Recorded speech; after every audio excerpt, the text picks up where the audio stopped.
ನಿಮ್ಮ ಹತ್ತಿ ಮತ್ತು ಮೆಕ್ಕೆಜೋಳದ ಬೆಳೆಗಳ ಮೊದಲನೇ 45 ದಿನಗಳು ಅತ್ಯಂತ ನಿರ್ಣಾಯಕವಾಗಿ ಇದೆ.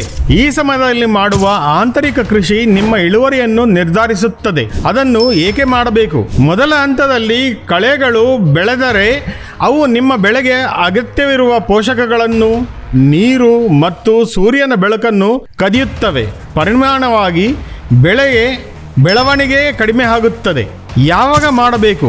ಬಿತ್ತನೆ ಮಾಡಿದ 20 ರಿಂದ 45 ದಿನಗಳ ನಡುವೆ ಕಳೆಗಳ ತೀವ್ರತೆಯನ್ನು ಅವಲಂಬಿಸಿ ಇದನ್ನು ಒಮ್ಮೆ ಅಥವಾ 2 ಬಾರಿ ಮಾಡಬೇಕು. ಮಣ್ಣು ಸರಿಯಾಗಿ ಗಟ್ಟಿಯಾದಾಗ ಇದನ್ನು ಮಾಡುವುದು ಉತ್ತಮ.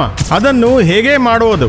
ಎತ್ತುಗಳು ಅಥವಾ ಟ್ರ್ಯಾಕ್ಟರ್ ಸಹಾಯದಿಂದ ಸಾಲುಗೆ ನಡುವೆ ಕಳೆಗಳನ್ನು, ಕಂದಕ, ಹಲ್ಲನ್ನು ಅಗೆಯುವ ಮೂಲಕ ತೆಗೆದುಹಾಕಬೇಕು.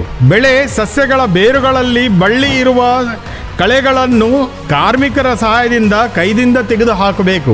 ಈಗ ಮಾಡುವುದರಿಂದ ಅನುಕೂಲಗಳು: 1. ಇದು ಬೆಳೆಯೊಂದಿಗೆ ಸ್ಪರ್ಧೆಯಲ್ಲಿ ಕಳೆಗಳು ಬೆಳೆಯುವುದನ್ನು ತಡೆಯುತ್ತದೆ.